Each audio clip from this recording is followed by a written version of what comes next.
All right, so check your answers on the homework. If you have any questions you want to go over, circle them or something, and we will go over them when I come back. Your domain and range have to be the x and y values of your graph over here. There's no connector, so it can only be those specific points. If you're looking at A and B down here, these are your x's, those are your y's. So if you have, like in A, x's and y's, you have one x going to multiple y's, that means you have the same y or same x here. We know if you have the same x's, it's not a function. Okay? You can have two different x's going to the same y, that's fine. But you cannot have the same x's.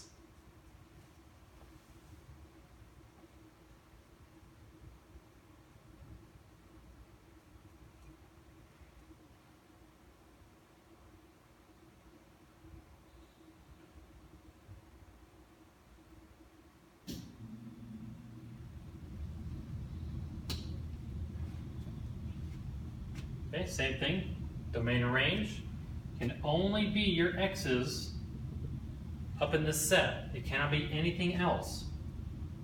So is this a function? We have 36, blah, blah, blah. Oh, 36. We have two of the same x's. We have duplicates. Not a function. Does not pass the vertical line test. Same thing over here. Take a look. Put all your x's in your domains. Your range is all the y values. You see that there's no duplicate x's, so it is a function.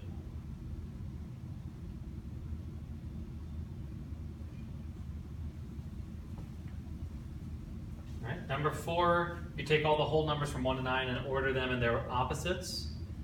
It's saying 1 and 9, 2 and 8, 3 and 7, just like that. You'll notice that there are no duplicate x's, which means, yes, it is a function.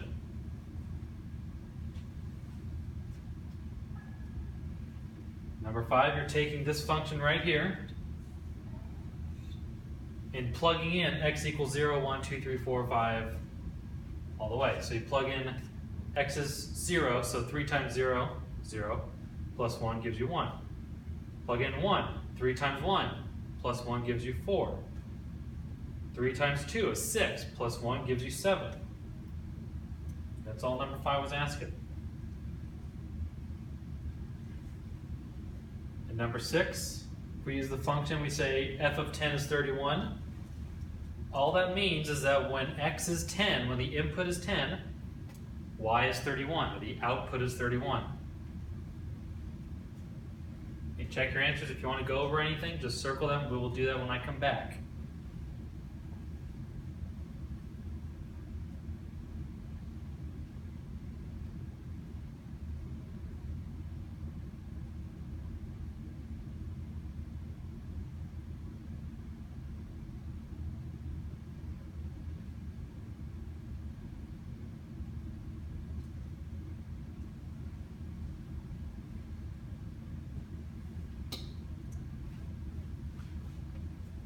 All right, so we got a word problem, $5 gift card. That seems important. Each song costs $1. We know the amount of money can be represented by this function, so the amount left, the money left, is a function of the number of downloads. So it's going to be 5 minus the number of downloads. So when we make our table, you can have 0 downloads, 1 download, 2, 3, all the way up to 5. So when you plug these in, right there, you get 5 minus 0 is 5, 5 minus 1 is 4, 3, all the way down.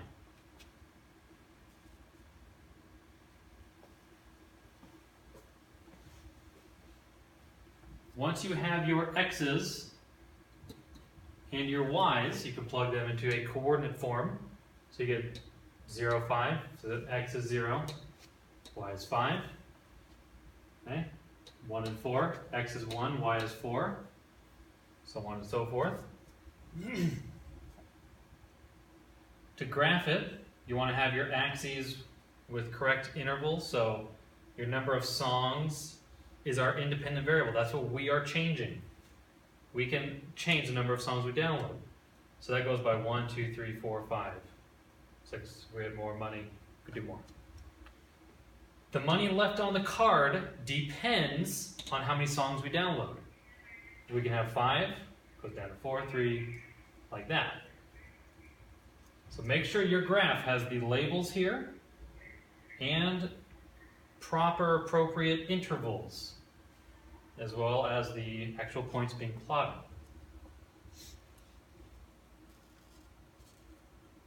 So if you look at your domain, it's just the x's, so 0, 1, 2, 3, 4, 5. And your range is the y, so 0, 1, 2, 3, 4, 5. If we come down to here, what does m of 4 equal 1 mean? That means that if we download 4 songs, we have $1 left.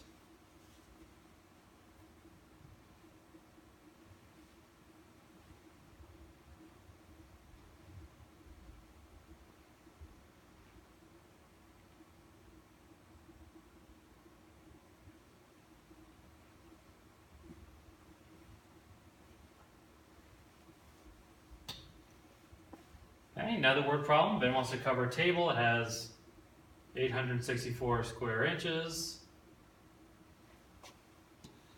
Function, okay, gives you the number of tiles. S is your side length. It can be 1, 4, 6, or 12. So our independent variable, we change the size of the tiles. And the number of tiles, T, depends on that. So we can have 1-inch tiles, 4-inch tiles, 6, and 12-inch.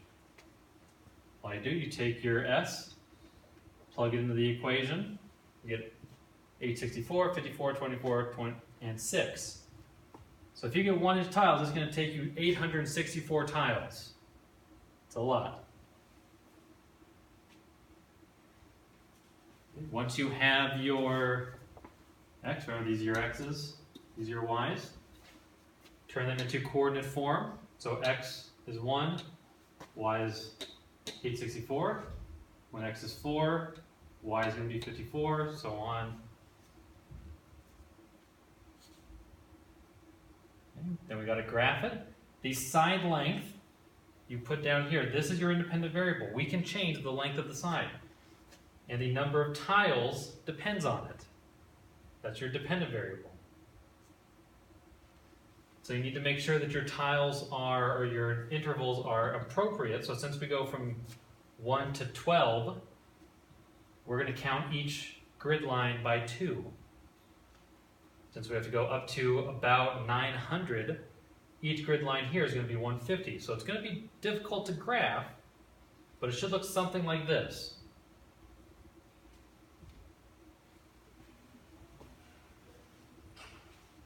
So your domain is just your x's, 1, 4, 6, 12, and your range is all your y values. Okay? There are no duplicates, so this would be a function. And if you look down here, when we have 6-inch tiles, we need 24 of them to cover our table.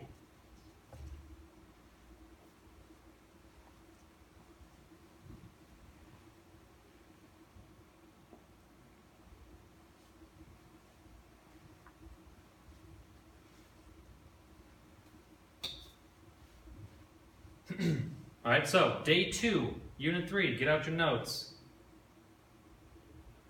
We talked about functions, just an equation with 2 variables. Shows you the relationship between x and y. Then we need to talk about what is an independent and a dependent variable. You might have heard these terms in your science classes. Okay? An independent variable is the variable that we change. We change the number of tiles, or the size of the tiles. We change the number of downloads. We change how many months we subscribe to something. And the dependent variable depends on your independent variable. So the number of tiles depends on how big they are. Or the amount of money left depends on how many songs you download. So think independent is your input. Okay? Independent is your x, that's your input. The dependent is going to be your output, generally y, or f of x.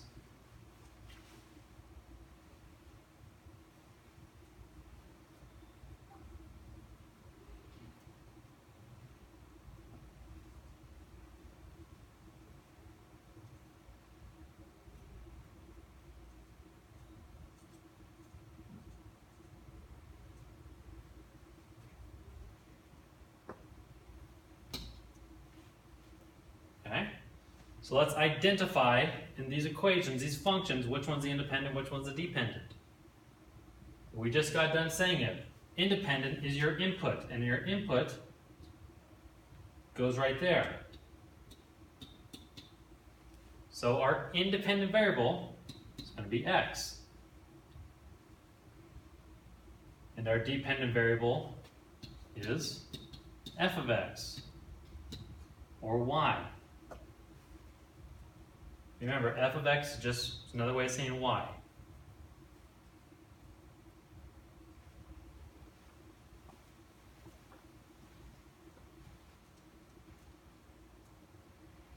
Take a look over here. We have independent, dependent. Remember, your independent is your input. And your input is always inside these parentheses.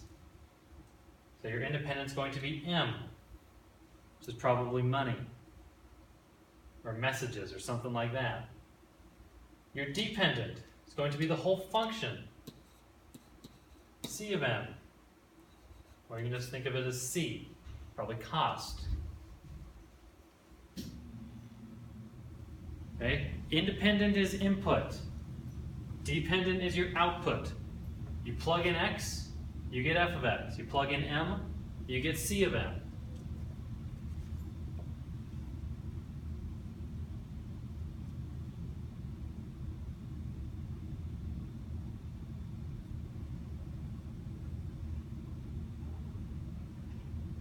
Let's take a look at this number 3, this word problem.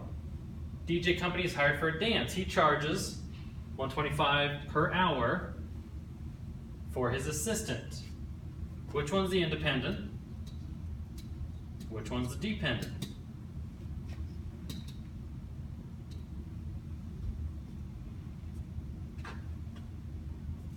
Okay, we can change how long we hire him for. Okay? So the independent variable is the number of hours.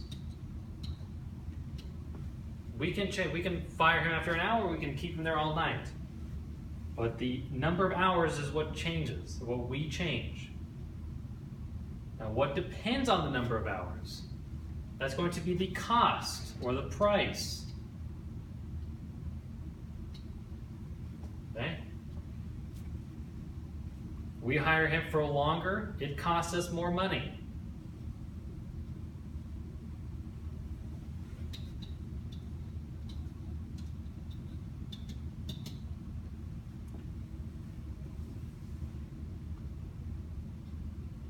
Okay, we'll look at number 4. We have a printer, and it's $15 for each ink cartridge.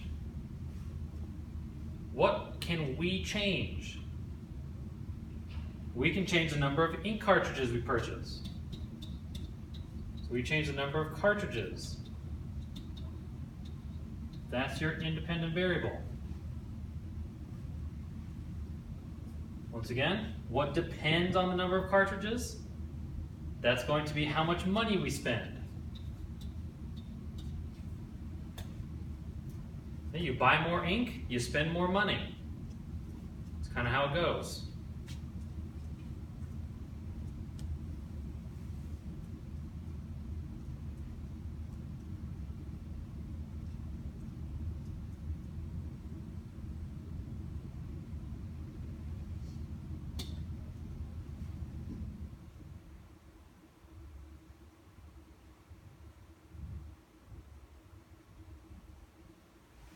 Okay, so this should help you with word problems. Jenna received an interest-free loan of $270 to buy a new TV. She wants to make monthly payments of $30 per month. So we're going to fill in these little boxes. So we know that the balance, which is B, your balance is a function of the number of payments you've made.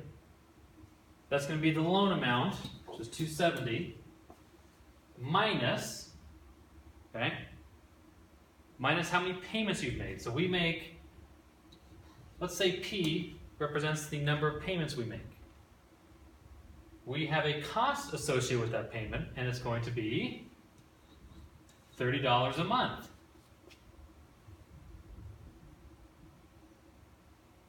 Okay, so the total balance we owe is going to be the loan minus how many payments we make. $30 per payment. We could knock this out real quick, or we could take a long time.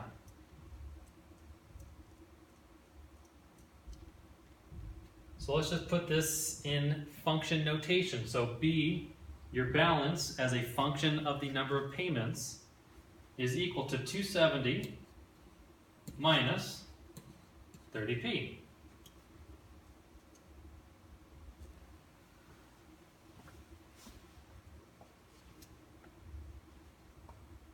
Your balance is the loan amount minus how many payments you've made.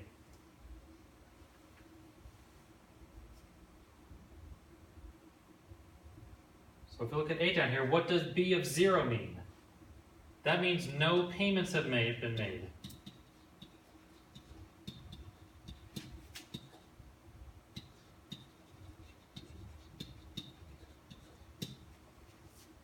Okay, we haven't made any payments. You plug 0 in, 30 times 0 is 0, so you just get 270. We still owe 270.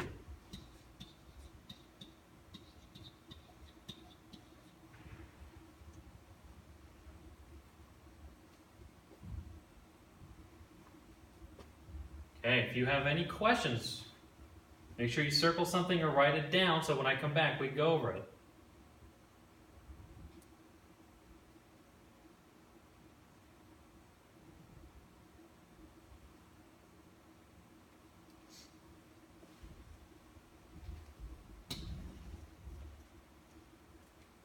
Okay, so let's make a table and then graph it. Our independent variable is the number of payments. So we can go 0, 1, 2, okay? You just make a whole bunch of payments. Our dependent variable, remember, our equation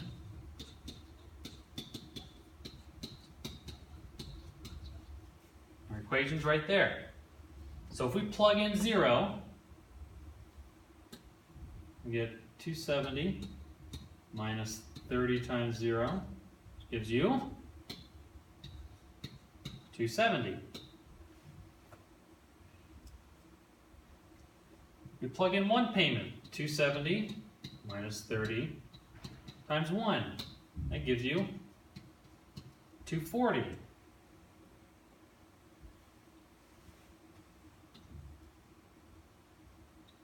Plug in two payments, 270 minus 30 times 2. That'll give you 210.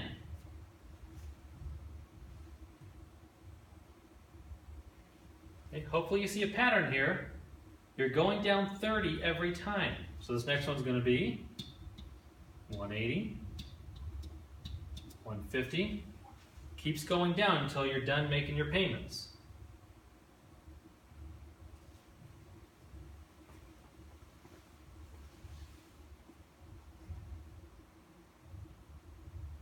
Just remember, this is our x, that's our y. So when we're doing function notation, that's going to look like f, or we could do b of 0 equals 270. Or b of 1 equals 240. b of 2. Okay, this is what function notation looks like. Just fill in their table.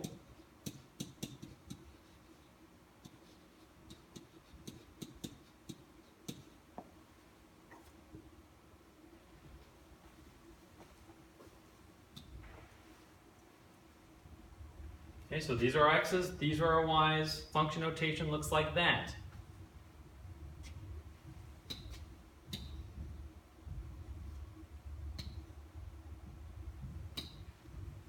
So let's make a graph. Our independent variable is p, which is the number of payments.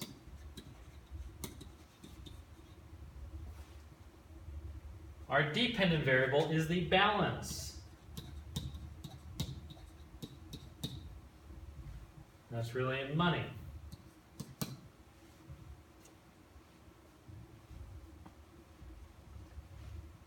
Label this as BP. So here's our payments, here's our balance as a function of payments. We need to figure out our axes. So what should our independent variable, our x-axis, go by? You take a look, we're just going up by 1. So this should be 1, 2, 3, oopsie, 3,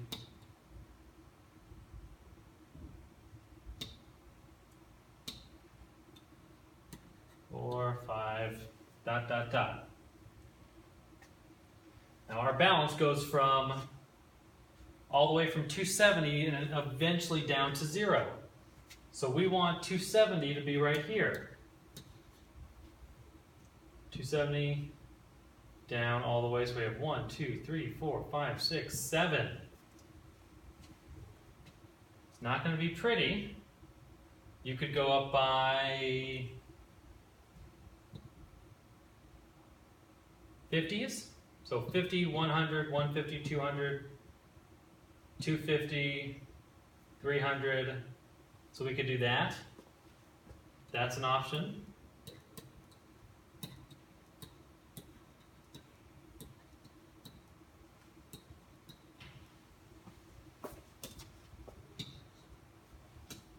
And you don't have to have your tippy top at the very top. It's just it just stretches out so it's nice and looks good. So let's plot our points. At 0 payments, we're at 270, which is about right there. At 1 payment, we're at 240, which is about right there. 2 payments, 210, about right there. 3 payments, we're at 180, so we're like right there. 4 payments at 150. Okay, we could keep going on forever.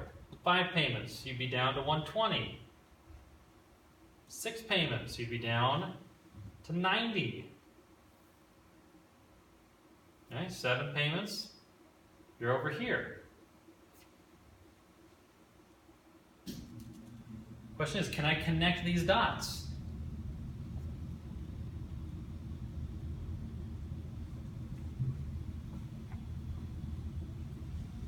Okay, the answer is no. Can you make half payments? Okay, can you make 1.5 payments? No. There's nothing, there's no values in between here. It's only the points. Okay, it's only points, which means the domain is all of our x values right here. So we can go from 0, 1, 2, 3, dot, dot, dot, all the way up until 9. 9's our last payment.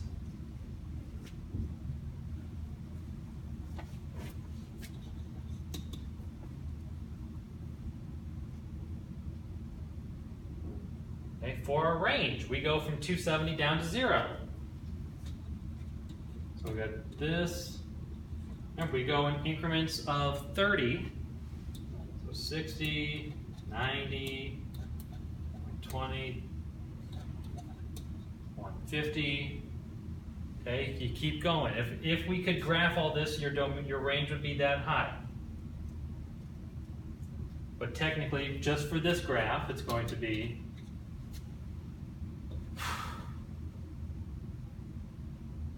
say we have up to 4, so 150, 180, 210, 240, 270. For our table here, we only have a couple payments. But your range would go like that if we could graph it.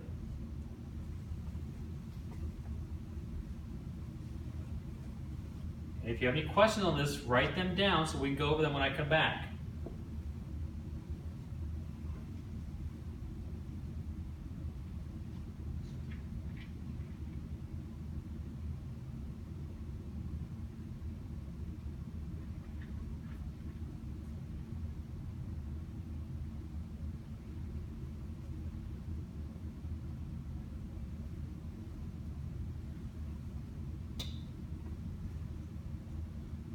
Okay? I want you guys to try this in your groups, 5 minutes. Try this in your group, it's just like the last one.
All right, so hopefully you were able to make some progress.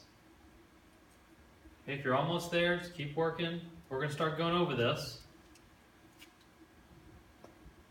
So John's looking to rent a new apartment. He finds one that costs an initial fee of $500 and costs $650 for each month. So let's underline the important information. Initial fee of $500, $650 each month. That's what's important. So first off, what is the constant in here? Okay. The constant is going to be that initial fee of $500.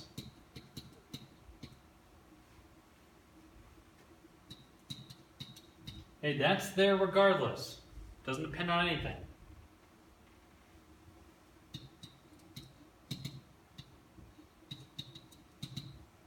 Okay. Our independent variable is going to be something we change. We can decide how long we rent for, or the number of months we rent for. Okay, we can rent for a whole year, 9 months, 6 months, 2 years, stuff like that. We change how many months we rent. What depends on that is the cost. Okay? You rent for longer, it costs more money. That shouldn't be a surprise to anyone.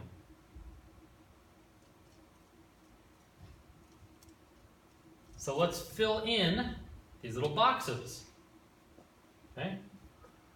The number of months we're going to rent, let's just show that as R. Okay, that's the number of months we're renting. What's the cost associated with R? That's going to be $650. Okay, so this is the cost per month. This is the number of months. And then over here we have that initial fee of $500.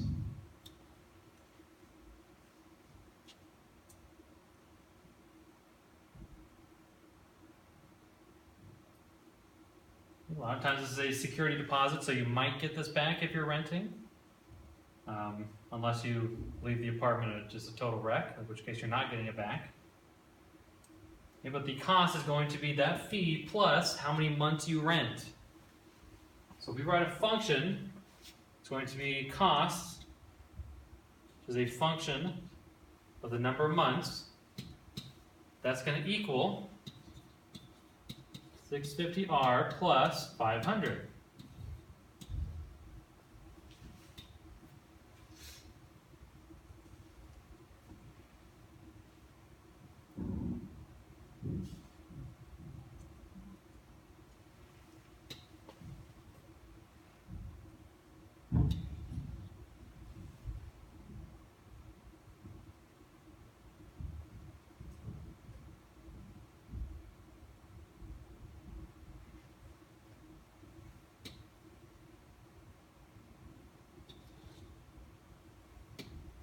Okay, down here, how much money would it cost to live for 2 years? So your cost, how many months is 2 years? 24. That's going to be equal to $650 times 24 months plus 500. Okay?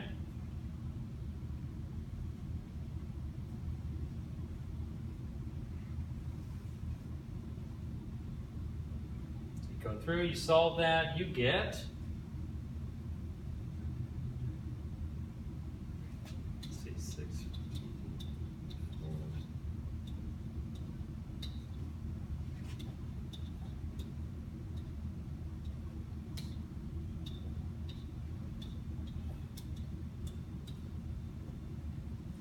Okay, so this part right here is going to cost you $15,600 plus $500. So the cost of 2 years would be $16,100. Okay, you spent about $8,000 a year on rent, which $650 a month is pretty typical of around here. That's not too bad. That's not too good.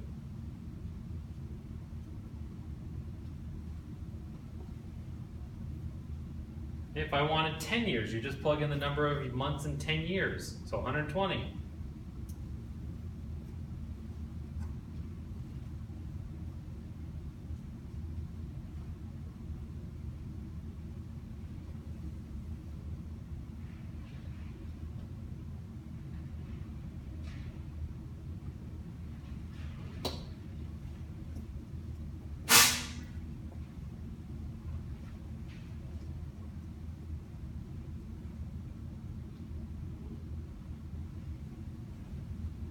Okay, if he wants to bring his dog, it's another $45 a month, which makes it $6.95 a month. What portion of the function will change? So we know C of R is going to be 650 times R plus 500. Does the initial fee change if you're bringing a dog or a pet? No. Does the number of months change? No. It's going to be this. So this guy will go to $6.95 R plus 500. It's just this portion changes. Just the cost per month.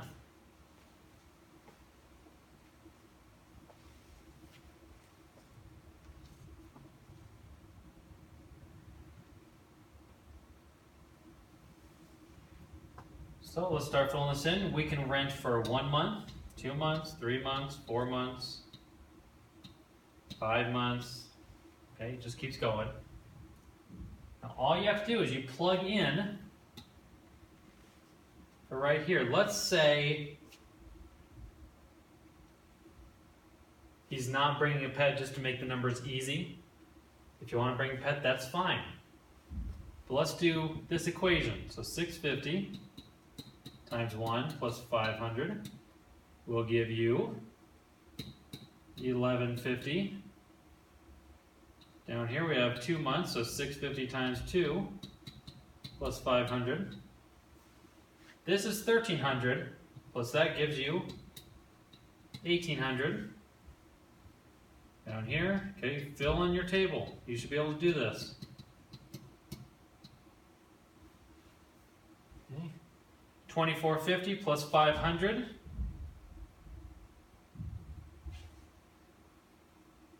I'm sorry. 1950 plus 500 gives you 2450. Plug it in, 650 times 4.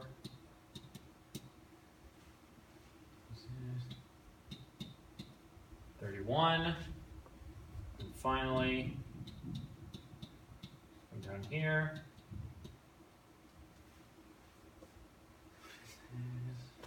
3250, so 3750.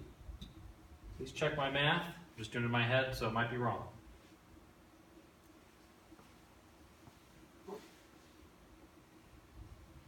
For function notation, it's going to be C of 1 month equals 1150.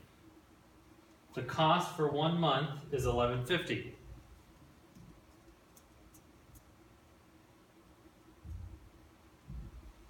The cost after 2 months equals 1800. Okay, so when you start out, okay, you start living on your own, you're renting, make sure you have a good amount of money saved up because rent adds up. And cost after 3 months gives you 2450. This is function notation.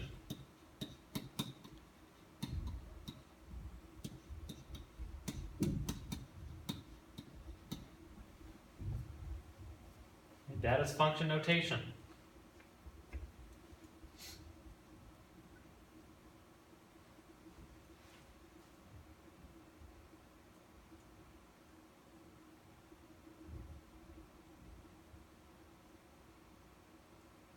Okay, now we go to our graph, we figure out what our label should be. So down here is our independent variable. That could be number of months.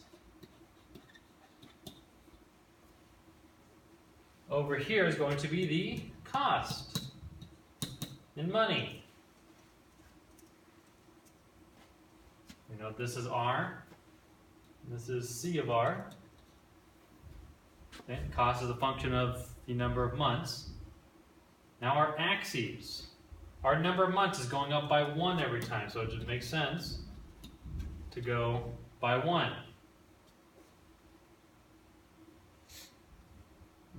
Our y-axis, our dependent variables, going from 1150 all the way up to 3750.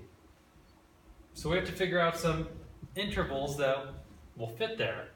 So if we go by 750, 1500, 2250, 3000, 3750. Okay, it goes up by that. This works. Gets a little scrunch, but it still works. Now we just got to graph it. So when we rent for 1 month, it's 1150, so somewhere around there. 2 months, it's around 1800, so something like this. 3 months, 2450, so we're a little right there. 4 months, we're at 3100. 5 months, 3750.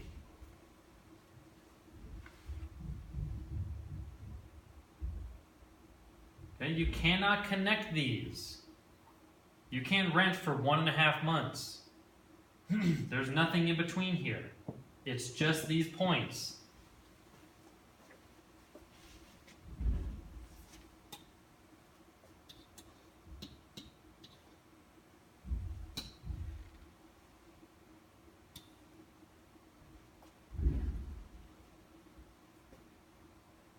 So for our domain, remember it's just the x values, which is 1 up to 5. Can't be anything in between. Can't be 1.3 or whatever. Has to be those integers. For our range, we're going to go from 1150, 1800, 2450, 3100, 3750. Okay, you just include all the y values. And you'll notice there is no duplicate x's, which means this is a function. It passes the vertical line test. There's no multiple dots at 1x.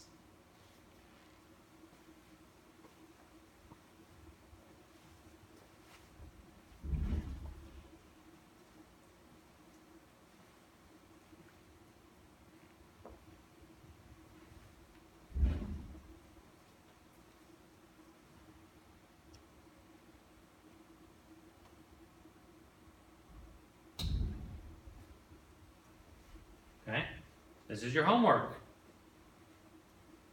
You have to identify the independent, dependent, and constants. Okay, word problems. Okay, just find or label the independent, dependent variables. You don't have to do anything else with it. Okay, this tells you what to do. Find the domain and range. What's the initial amount? What's the monthly payment? Write functions. And now this one, writing a function from a word problem. Remember, beginning of the year, Jason had $40. He wants to deposit. We were depositing $20 each month. By the end of January, he will have 60. So January 60, 80 by February, 100 by March, blah, blah, blah. Write a function.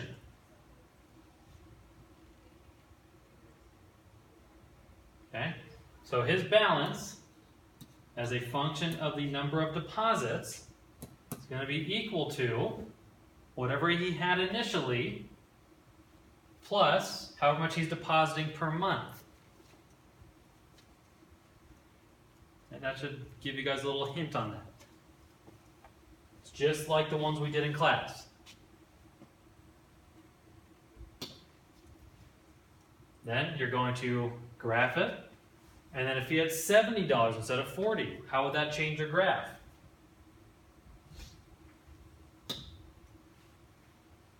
Okay, here's a little review. Domain and range function.